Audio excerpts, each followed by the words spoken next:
This is CGTN, China Global Television Network.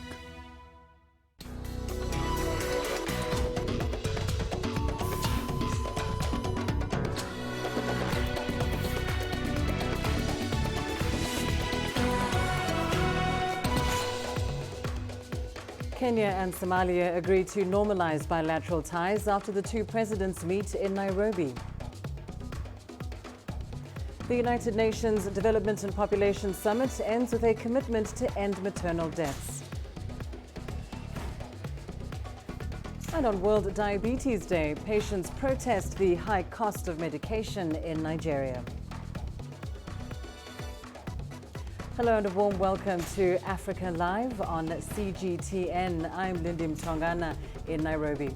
And with me is Ramanyam with a preview of your business news. That's right, Lindy. Here's what's coming up in the course of the hour. South African Airways has cancelled flights on Fridays. About 60% of staff are set to go on strike. And we'll take a look at Ghana's spending plan for 2020 ahead of the year's elections. Details on that and plenty more coming your way in the course of the hour. For now, though, let's start with the latest in current affairs with Lindy. Thanks, Rama. Well, in our top story, Kenya and Somalia have agreed to normalize bilateral relations, starting with the restoration of the issuance of travel visas on arrival for citizens of both nations. The restoration of the visa on arrival arrangement is aimed at enhancing free movement of people and commerce between Kenya and Somalia. The agreement was reached today during a meeting between Presidents Uhuru Kenyatta and Mohamed Abdullahi Mohamed of the Federal Republic of Somalia on the sidelines of the just concluded Nairobi ICPD 25 summit. During the meeting, the two leaders agreed to explore avenues of strengthening bilateral and diplomatic ties. The meeting by the two leaders comes amid tensions over a maritime border dispute. In September, both leaders met at the sidelines of the UN's General Assembly in New York, but that meeting did not yield results. We have agreed with my brother that there is need for us to ensure we bring normality to our relationship, we bring sensibility back to our relationship. And as brothers who may disagree from time to time, but families always find a way of resolving their problems in a peaceful manner. So we agreed that from now onwards, we must do everything we can, especially as leaders, to ensure that our people live peacefully, they live happily, and we are able to work together because ultimately we are one people. We have a lot of things in common, for sure. We have a lot of things in common, our people to people, government to government, business to business. Of course, we have a trade. Okay, that's really mutually benefit for both countries. And people basically take it our differences rather than our common interest.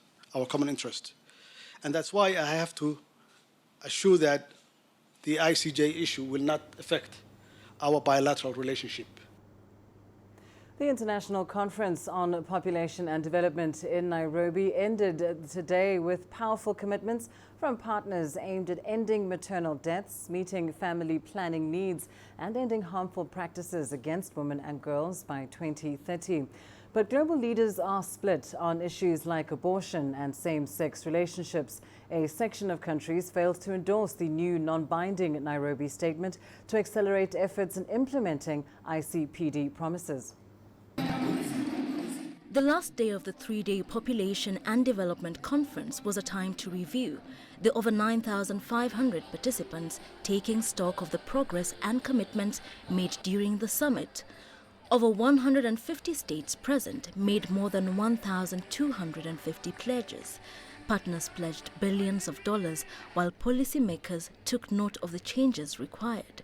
The objective to attain 3 transformative results as agreed in Cairo, Egypt in 1994. 0 maternal deaths, 0 unmet needs for family planning, and 0 incidents of gender violence against women and girls or harmful practices such as child marriage. On this last day, the delegates gathered expressed confidence that they were on the right track. My highlight of this summit is the commitment of my president that other girls and I who are worried about their education can access it without no worries. Indeed, Investing in women and girls is good as an end in itself, but also yields tremendous dividends that accelerate sustainable development in terms of reducing inequality, poverty and unemployment, and also generating continuous growth. While stakeholders stress the links between upholding women and girls' sexual and reproductive health rights and sustainable development, leaders were split on issues such as abortion and same-sex relationships. Countries, you've committed to increasing national health budgets, to expand access to modern contraceptives, and to train midwives and do so much with health workers. Countries committed to greater inclusion of people with disabilities, of those who identify as LGBTIQ, of anyone who has been excluded, so that everyone can access services and enjoy full and equal rights. A section of countries have failed to endorse the new non-binding Nairobi statement to accelerate efforts in implementing the conference promises. The Nairobi statement is a framework of commitments to complete the unfinished business that came out of a previous meeting in Cairo. The statement points to areas where more progress and specific commitments are urgently needed. We talk a lot about sexual and reproductive health and rights for women, and often we forget that many adolescent girls fall pregnant very early, they are forced into marriage, they don't have access to services, etc. So many of the commitments have centered on the adolescent girl, and we're really pleased with that. The difference in opinions about specifics, meaning each country must figure out what keeping the Cairo promise means to itself and its citizens when it comes to policy decisions. The commitments made in Nairobi are guided by the promises made in Cairo 25 years ago, and every step is a step closer towards attaining the 3 zeros: zero unmet need for family planning, zero maternal deaths, and zero harmful practices against girls and women. Wilkes-Anyabwa, CGTN, in Nairobi, Kenya. Well, for more on this, we're now joined here in our Nairobi studio by Evelyn Mwaita Samba, the Kenya Country Director for Deutsche Stiftung Weltbevölkerung, a global development organization. Thank you so much for joining us this evening, Evelyn. Of course, this meeting now has concluded, but it is the first one held since the inaugural meeting in Cairo 25 years ago. Why has it taken so long for another population development summit to take place, and why now? Thank you so much for having me in the studio. Yes, it's taken long. 25 years is not a short period. The important thing to note is that since then, though substantive progress has been made, there has been challenges attaining the key and important milestones that were set at that time. So I guess the time taken for us to have another meeting such as this is on account of the fact that it has taken long to realize those objectives, those goals, but more importantly, there has been little investments and commitment by governments. But again, for Africa, I think the other important thing is that at this particular time in history, we are looking at the growing and increasing numbers of population, especially amongst the young people. So for Africa, it's a really opportune time to look at what it is that we can do with our youthful population and reap benefits out of it. Now, of course, this meeting on its own was not without some controversy. There were groups that said that it was promoting immorality, referring to discussions around abortion or same-sex relationships. I'm curious as to how you incorporate these views into the broader critical discussions on sexual and reproductive health. Yes, you're right. There has been quite some disquiet in various quarters. But I guess I could also add that in a lot of instances, we can say it was misinformed and misadvised. We must go back to the fact that sexual and reproductive health and rights are guaranteed in various instruments in many constitutions around the world. So when you look at it from that perspective, then you want to focus your attention on the rights that are guaranteed in these instruments and the importance that those rights, especially reproductive health, would play in our development agenda, in realizing the full potential of every individual. So it's a question of then finding the balance on one hand, ensuring that you bring everybody along in terms of full appreciation of the importance of these reproductive health rights to what we perceive or pursue as a development agenda, and especially when you look at Agenda 2030. Yes, there's been conversations about certain rights that may not necessarily be in tune with our beliefs and systems or our faith in some instances. But the issue at hand is, we know that even since '94, serious categories of population have been left behind, even though the rights that we're talking about apply to them as well. Yes. Indeed. And so then, from the Cairo promise to the Nairobi summit, what are the key resolutions that will be part of this Nairobi summit, and where to next? Is it another 25 years before people meet and convene again? Hopefully not 25 years. I guess when you follow through the conversations that were happening the whole of this week, is that governments were being called upon to increase investments, to increase resource allocation, especially domestic, because for a long time now, reproductive health as an agenda has been funded outside of domestic resources, but also ensure that the policies that are in place are also implemented. So we hope not to wait for 25 years for this to happen. We hope it happens sooner, because it is critical if we really want to stay true to the agenda that we have set for ourselves for 2030. But I would like to mention that the things that we've committed to include, for instance, zero unmet need for family planning. For far too long, too many women and young girls who desire that they control or space or decide at certain intervals when to have their children are not able to do that because they cannot have the access to the services, but also to information. So out of this meeting, there is a commitment that there will be no more women who are unable to make those decisions on account of lack of information and services. The other one is about unmet zero maternal death, especially preventable. And again, you know the numbers, that too many women continue to die all over the world while giving life. Indeed. Yes. We will have to leave it there, I'm afraid. But we hope, of course, that the Nairobi promise does indeed plant the seed of change, much needed change for women across the continent. Thank you so much to Evelyn Mwaita-Samba, the Kenya Country Director for DSW, for joining us here in our Nairobi studio. Images may appear to be identical, but looks can be deceiving. The difference is not always obvious. It has to be discovered. There are always different sides to a story. We put the focus on the details. To see more, to understand better. CGTN. See the difference. Now, in other news, Brazil's president has welcomed the leaders of the BRICS emerging economies for their annual summit in the nation's capital. Jair Bolsonaro greeted Chinese President Xi Jinping, Russian President Vladimir Putin, India's Prime Minister Narendra Modi, and South African President Cyril Ramaphosa at Brasilia's Itamaraty Palace. The theme of this year's meeting is economic growth for an innovative future. After their customary group photo, the leaders attended plenary sessions, and of course we understand those will be followed by leaders' dialogue meetings with the BRICS Business Council and the New Development Bank.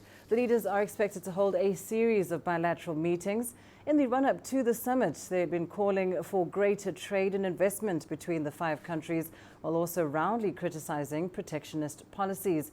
The five BRICS countries are estimated to represent about 42% of the world's population, nearly a quarter of global GDP, and about 18% of international trade.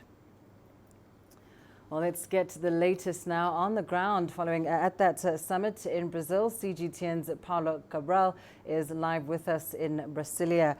Paulo, just give us an update on what's emerged, the latest essentially on the BRICS summit today.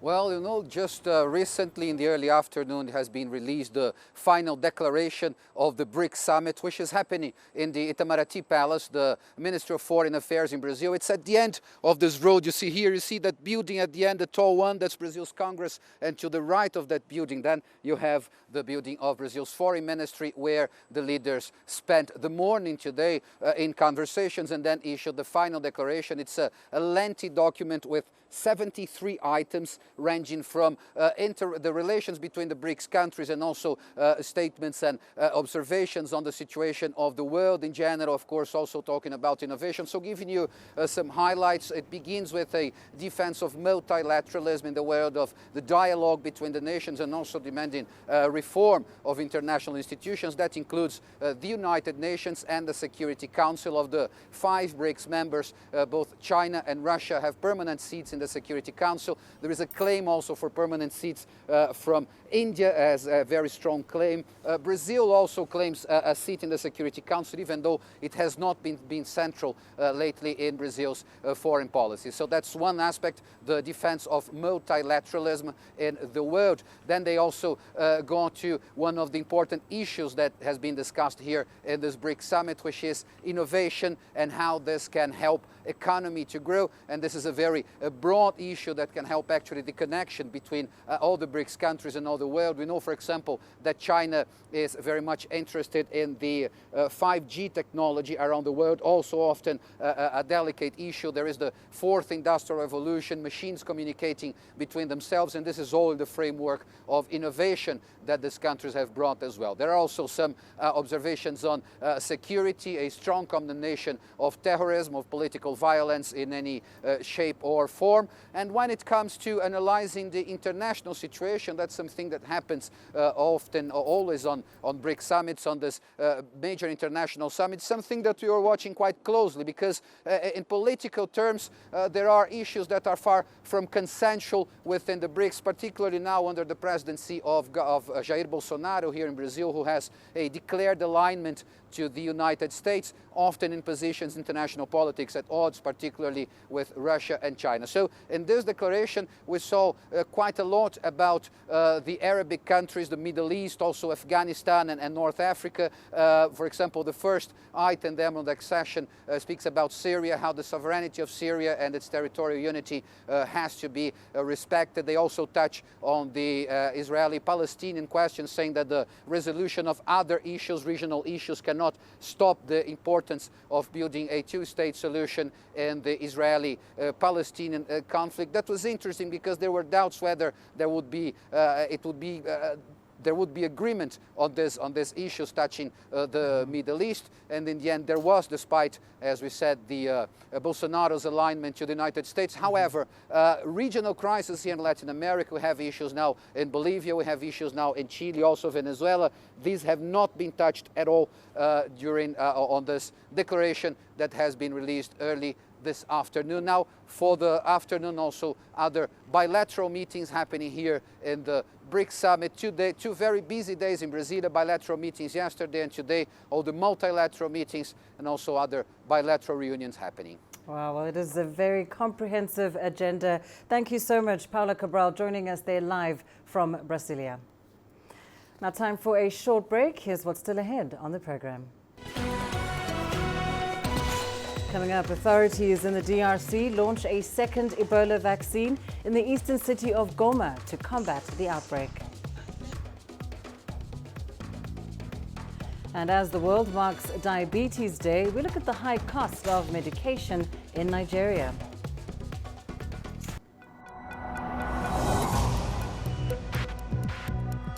Each day, there are millions of stories.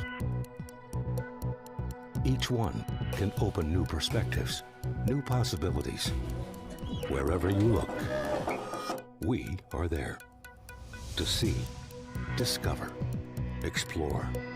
We put the pieces together to find what really matters to you, all around the world, all around the clock. Our reporters are at home across the globe. From our headquarters in Beijing and production centers in Washington, Nairobi, and London, China Global Television Network. Stories from across the globe, reaching people across the globe. CGTN. See the difference.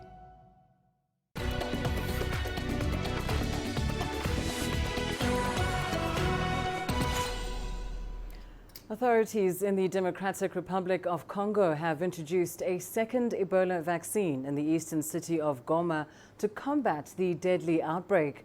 The vaccine, manufactured by U.S. pharmaceutical firm Johnson & Johnson, is being used in areas where there's no active transmission of Ebola to protect people from being infected. CGTN's Chris Ochamringa has more from Kinshasa.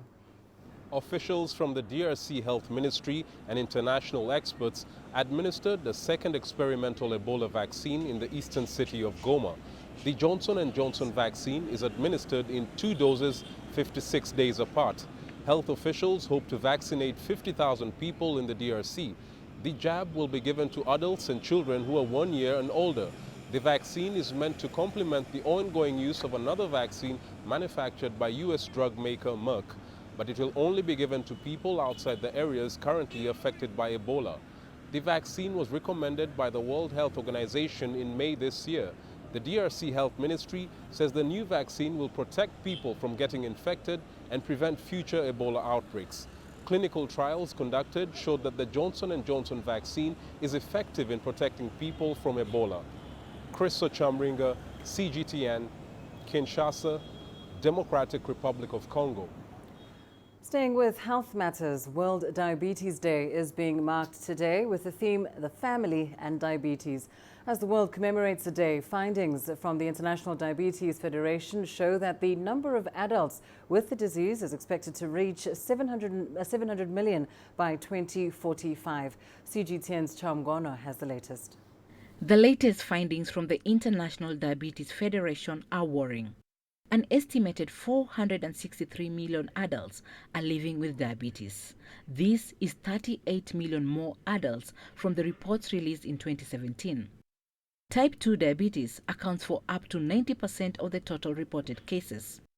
Experts say the rise is driven by complex interplay of socio-economic, demographic, environmental, and genetic factors. In Africa, Nigeria is ranked among the top 5 countries with nearly 2 million cases. IDF further says 15.9 million adults are living with diabetes in the Africa region. This figure is estimated to increase to 41.6 million by 2045. Chamrono, CGTN. Now, Nigeria is one of 5 countries in Africa with the highest prevalence of diabetes. Experts are now calling on the government to be more proactive in its approach in tackling the disease. CGTN's Phil Ihaza brings us more from the country's capital, Abuja.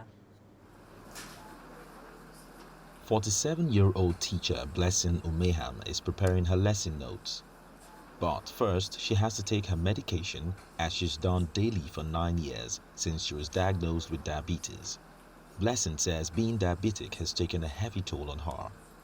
The doctor said that my sugar level was very high. Since then, I was placed on diabetic drugs, which I have not been finding very easy buying. I don't have money to buy my drugs and even to take the diet that I'm supposed to take. Most of the nearly 2 million people living with diabetes in Nigeria are struggling to pay for medication, according to the International Diabetes Federation, IDF. 16 million people are currently suffering from diabetes in sub-Saharan Africa, and the IDF estimates that the figure could rise to 42 million by the year 2045. Diabetes is a chronic disease that occurs when the body can no longer balance sugar levels in the blood. Dr. Maxwell Odiegu says one of the major causes for the rise in cases is inadequate access to health care that could prevent them. In other climes, you have people going to hospital to go and check how they are doing. Something as simple as just doing a dipstick just to know where there is sugar in the urine. Many people don't have such access here. It's a silent killer as well, because sometimes you feel okay until we start feeling symptoms. By that time, it has gotten quite high. The Nigerian government has reiterated its commitment to providing health services to all Nigerians and to increase the amount it spends on health from the current 5% of public spending to 15% in the near future. Experts say some of that must be spent on awareness campaigns to stop people from developing the disease. Government policy should be more of advocacy. A lot of adverts on all these platforms. Let people know that diabetes can kill you. Diabetes can make you not to live up to 60. Maybe making the test free or very well subsidized. I believe in preventive medicine. Someone that is already diabetic, well, is unfortunate. Doctors say Nigerians need to take regular exercise, go for regular checkups, and eat balanced diets in order to reduce their chances of developing diabetes. But patients like Blessing are still waiting for a better funded health system to help them cope with the disease. Phil Ihaza, CGTN, Abuja. Well, to expand this conversation further, we're now joined here in our Nairobi studio by Dr. Kirtida Acharya. She's an endocrinologist and the National Chair of Diabetes Kenya. Doctor, thank you so much for your time this evening. Now, the theme of this year's Diabetes Day is the family in diabetes. But just explain to us how diabetes is a family affair. Well, diabetes impacts very widely on the individual as well as the family. The different types of diabetes, so when diabetes occurs in young children, type 1 diabetes, it can affect the whole family. So sometimes parents or families get devastated when we tell them a young child has diabetes and they need insulin injections, for example. So if a child is unable to inject themselves and the parents have to learn how to inject, it impacts onto them going to school, their activities. So the whole family gets affected. The food habits of the whole family have to change because an example has to be set. Sometimes it's a pregnant woman who's become diabetic during the pregnancy, so that also they're worried about what will happen to the child. It could be an elderly person who has diabetes in the family, so again there's worry about what if they're left alone in the house or the sugar drops. So depending on the individual, there's sometimes it's the breadwinner of the family who's affected, and if they come at a later stage, their kidneys could have failed, they need dialysis. So there's so many aspects. A marriage can get affected if the man has erectile dysfunction, for example, as a complication of diabetes, so they need counseling and help with that complication. So there's so many aspects. It's such a multifaceted, complex condition. Indeed, so really we need support from the family members. Yeah. Quite interestingly now, the International Diabetes Federation is saying that there are 15.9 million adults living with diabetes in Africa, but that these numbers will increase more than twofold by 2045. What is driving the increase in the disease? Before we even talk about what is fueling this epidemic of diabetes, just today, World Diabetes Day, 14 November 2019, the IDF actually announced that the global figures have jumped up to 463 million. And the numbers in Africa are actually 19 million, and that is a gross underestimate because most countries don't have national diabetes registers. And for every person out there in Africa, for example, who is known to be diabetic, there are 2 people out there who don't actually know their sugar status. So I'm really imploring everybody, go out there and get to know your sugar status.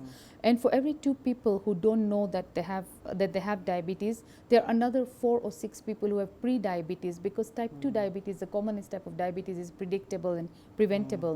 The factors that are fueling this epidemic, we have extinguishers for them as well. So we need to look at what's causing and then what we can do about it. Unhealthy diets, I don't like the word diet because the first 3 letters are di, but unhealthy food, food habits, fatty foods, starchy foods, fried foods, processed foods. A lot of us are just opening, things and from packets or putting them in microwaves and eating them. We need to really go back to the drawing board and see what we can do, how our ancestors were eating. We are so blessed with fresh fruits and vegetables, but we export them instead of consuming them ourselves. Alcohol, smoking, drinks which are full of sugar. We really need to see if we can drink more water, drink more milk, yogurt. Sedentary lifestyles, the chair is a big culprit. Use the chair for exercise. Use the lifts at work. Play games. Don't play football on your gadgets. Actually take a ball and play with your family and bond with your family. The theme is family. People are forgetting the elderly in the villages. Mental issues, stress. Children are stressed in school, people are stressed at work, economic burdens. We need to get away, we need stress busters. So Doctor, I mean, the things you're talking about now are essentially the changes that individuals can make on a personal level. Yes. But what do you think needs to happen when it comes to treatment? Do you think that there's a weakness in government policies when it comes to treatment, when it comes to access perhaps, and also helping those that have diabetes to stick to a treatment regimen? I think in every weakness or every challenge, there's an opportunity. I don't think we should look at blame games here, whether it's an individual, a society, a community, or the government. Diabetes doesn't belong to the government or the Ministry of Health. It's everybody's personal responsibility. Like I said earlier in the program, diabetes is predictable and preventable. Every little baby step we take and we keep it sustained. Each of us sitting here today watching this program is a potential type 2 diabetic.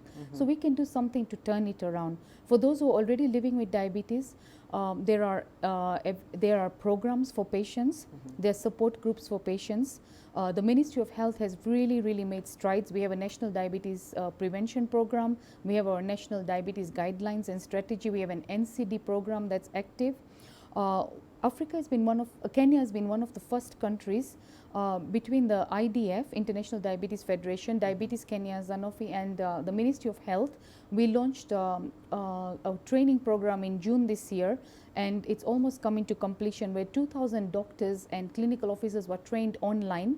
And this is really high standard caliber training, where in all the 47 counties, doctors and clinical officers have been trained to look after patients living with diabetes, and they've been certified by doing an exam. So I think we're the first country in Africa to have had that high caliber training. So the government and all the other partners are really making steps to improve the standards of care we provide. But at the same time, sometimes patients get confused by fake WhatsApp messages where they're getting mixed messages. Some self-professed doctors and nutritionists and quacks out there telling patients the wrong messages. My message is patients should empower themselves. They should get the right information. They should learn self-management. They should at least get a glucometer to know their sugar levels. And if the doctor tells them, or the healthcare practitioner tells them that they need to take ABCD medication, they should comply and adhere to that medical advice. We will have to leave it there, but thank you so much, Doctor. That was very informative indeed. Dr. Kirtida Acharya here in studio with us for that discussion on diabetes. Now to some other news. With a little more than 7 months to Ethiopia's general elections, the ruling Ethiopian People's Revolutionary Democratic Front is said to be at a crossroads. The party wants to transform itself from the current four-party coalition to a nationwide all-inclusive party. Prime Minister Abiy Ahmed recently announced the party's new name, the Ethiopian Prosperity Party. Here's CGTN's Girum Chala with more. According to the new plan, which is expected to be implemented in a matter of few days, unlike the former times, the new party will equally participate the so-called partner parties into leadership. EPRDF has been a front made out of four sister parties, namely SEPDM from the south, TPLF from Tigray, ADP representing people of Amhara, and ODP representing people of Oromo. And with them, there are four partner parties with sort of less privilege than the other. They come from regions like Afar, Kenya-Somalia, Gambela, and Benishangul Gumuz. Now, there will be a major change. And in the recent General Assembly of EPRDF, their chairman, who is also the Prime Minister of Ethiopia, Abiy Ahmed, said his party will be all-inclusive. We are expected to work with perseverance to make EPRDF a party that will allow all Ethiopians to be party to. Though in history our party formed as a coalition for four parties only, it has always been our wish to include all partner parties into the coalition. In just a few days' time, the plan of moving EPRDF to the new unity party dubbed Ethiopian Prosperity Party will be a reality. We are mentally ready, together with also the existing reality, to see a national unity and countrywide party on the ground. We call upon everyone to play a key role to make this goal a story of success. With a little more than 7 months remaining for Ethiopia's general elections, however, some significant members of the front are still against the idea of a unity party. Some fear that change will introduce a new ideology to the country. Grumchala, CGTN, Addis Ababa, Ethiopia. Your business news up next. Ramanyang has the latest. Thank you very much, Lindy. Here's what's coming up in business. South African Airways is grounding flights on Friday as 60% of staff are set to go on strike. And we'll take a detailed look at Ghana's budget ahead of 2020 elections. Africa is the nexus of enterprise, and global business will tell you why it matters. From the mega investment projects to multi-billion-dollar mergers and acquisitions. Africa today collects, just in terms of revenues from taxes alone, $545 billion a year. If you take 10% of that and you devote it to the energy sector, problem solved. All this on Global Business, weekdays at this time on CGTN.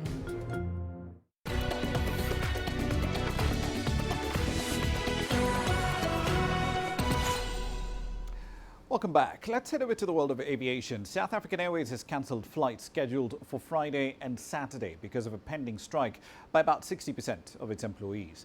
The carrier, however, does hope that its revised wage offer might avert this planned walkout. The airline is facing a pretty stringent backlash from the unions over plans to cut roughly a fifth of its workforce.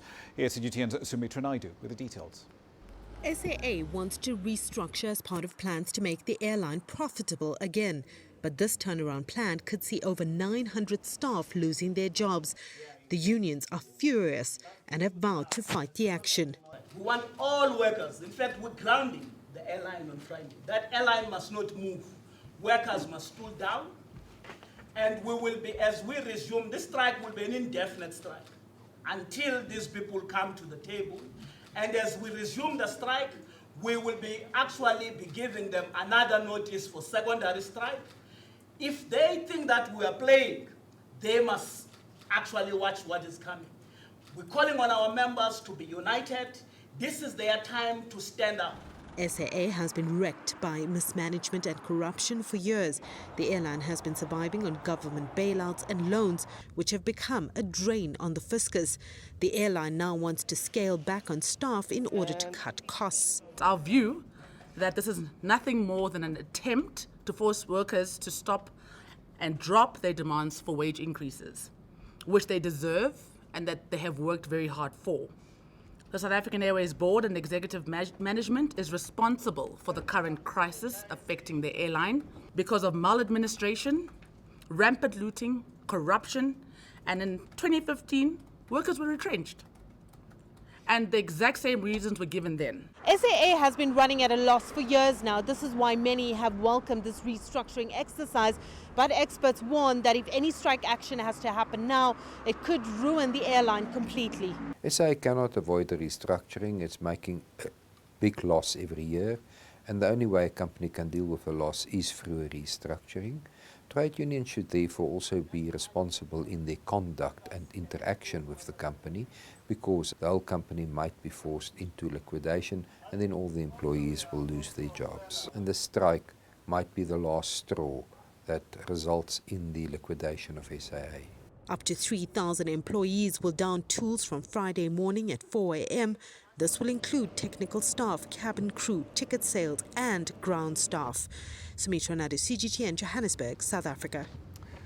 Ghana's government is going on quite a spending spree ahead of next year's general elections. In his 2020 budget statement, the country's finance minister proposed to increase spending next year by 21% relative to 2019. But he asserted that the government will remain fiscally disciplined and avoid overspending.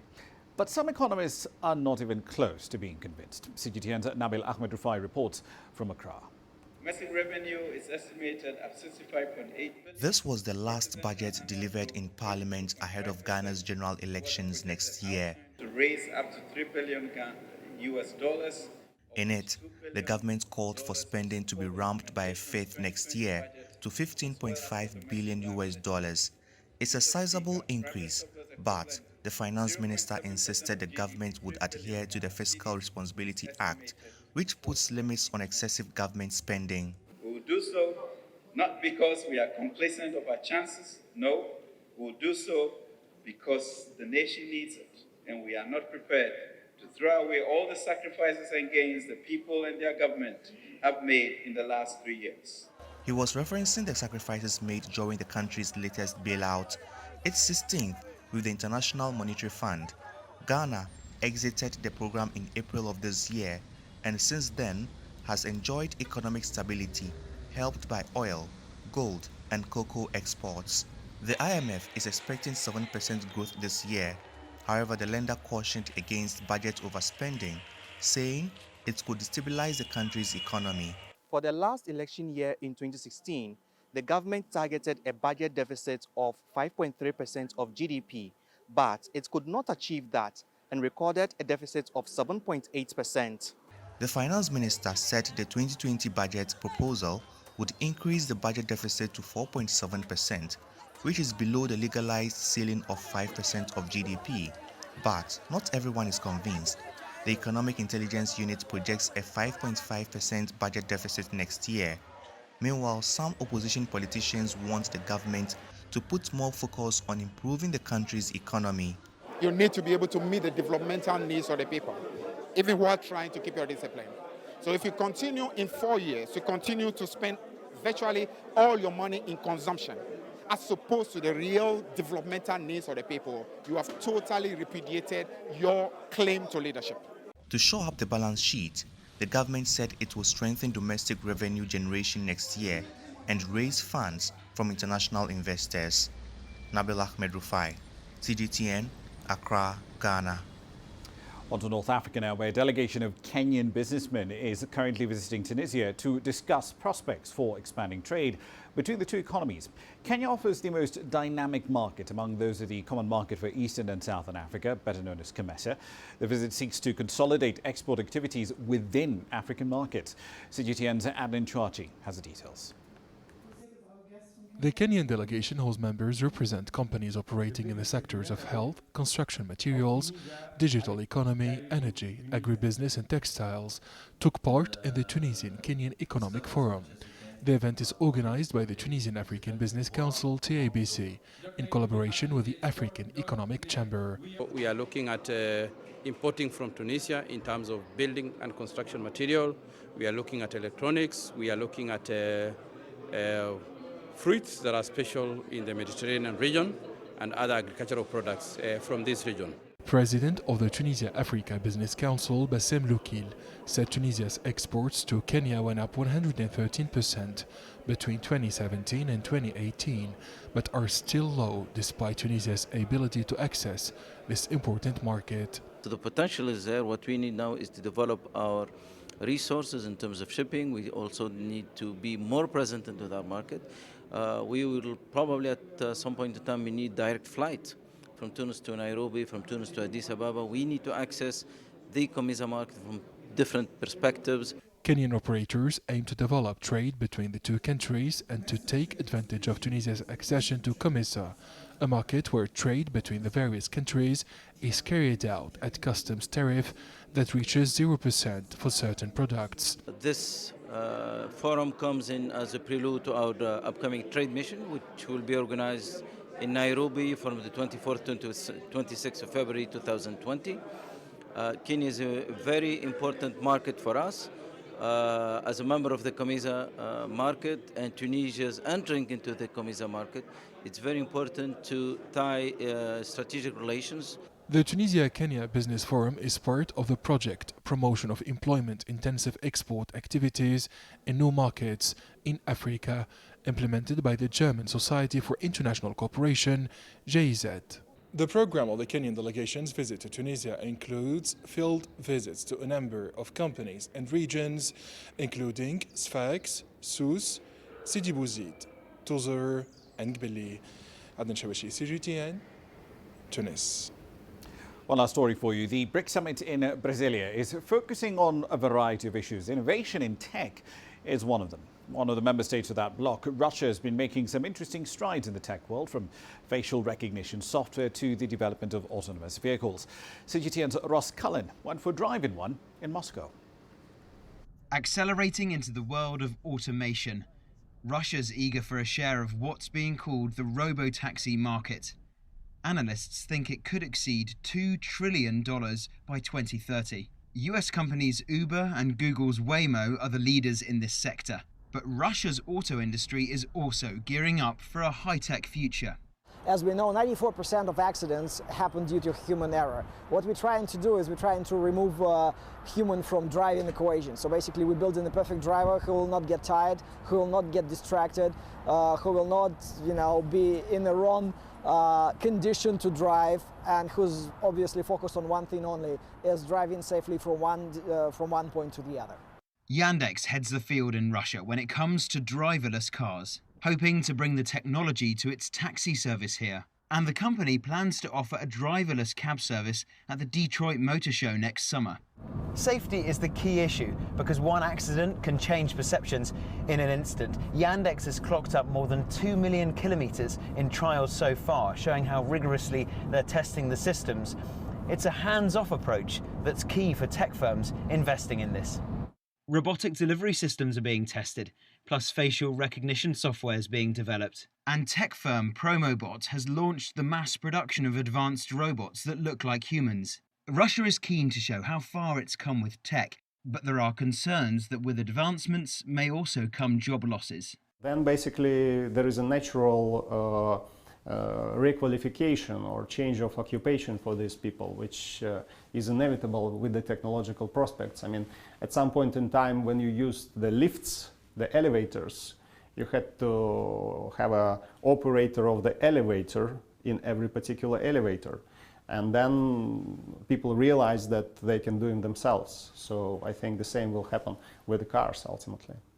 Innovation has been a buzzword for the BRICS representatives at the last two gatherings, and China is clearly the leader when it comes to tech development. But Russia will be hoping to show that it's not stuck in reverse and can innovate as well, moving forward in robotics, the digital sphere and autonomous vehicles. Ross Cullen, CGTN, Moscow. I'll leave you there for the time being. I'll be back at the top of the hour, though. We'll be looking at that case of South African Airways a little more deeply. The planes, of course, may not be flying on Friday and on Saturday either, as about 60% of staff are set to go on strike. We'll be looking at the details of that planned action and the behind-the-scenes negotiations running at the moment to try and avert it. All that and more is coming your way at 1800 GMT. See you then. For now, back to Lindy. Thank you so much, Rama. Well, let's take a short break. Here's what's coming up in your sports news. We head to Cape Town, South Africa, as this year's Clipper yacht race enters stage 3.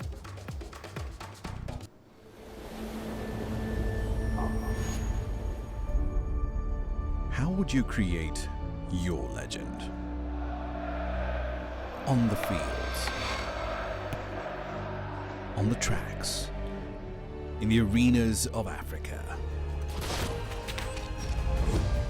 Were you born to be a player? Could this